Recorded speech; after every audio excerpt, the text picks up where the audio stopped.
On a peaceful street in a suburban neighborhood, everyone knew Mr. Jackson as a kind, hard-working man who took great pride in his home. His ranch-style house sat behind a row of perfectly trimmed hedges that he had planted with his late father years ago.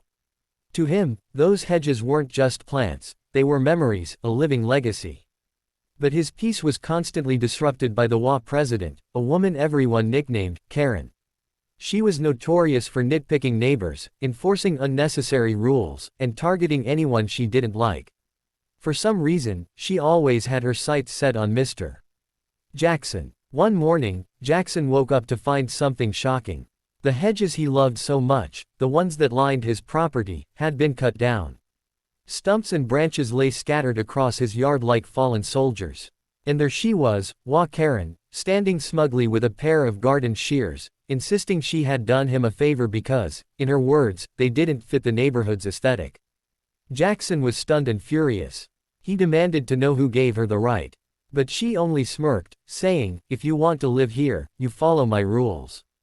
The neighbors gathered, whispering in disbelief. Everyone knew Karen had gone too far this time. Instead of arguing, Jackson stayed quiet. He picked up the broken branches and looked at the empty space.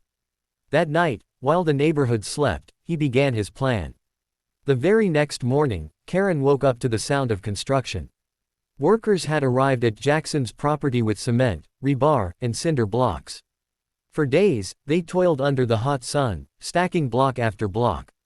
By the end of the week, where there once had been hedges, now stood a tall, solid cinder block wall, unbreakable, immovable, and far higher than any hedge could ever be. Karen was livid. She stormed over, shouting about community guidelines and threatening fines. But Jackson calmly pulled out a folder, his property deed and permits. Everything he had done was perfectly legal.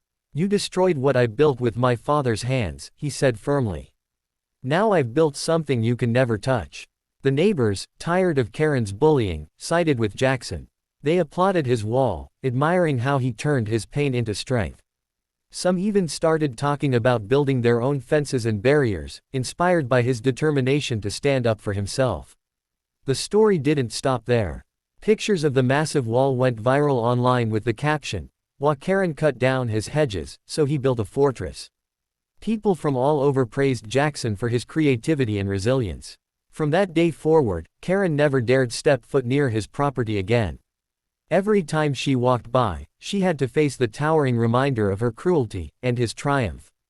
And for Jackson, that wall wasn't just stone and mortar.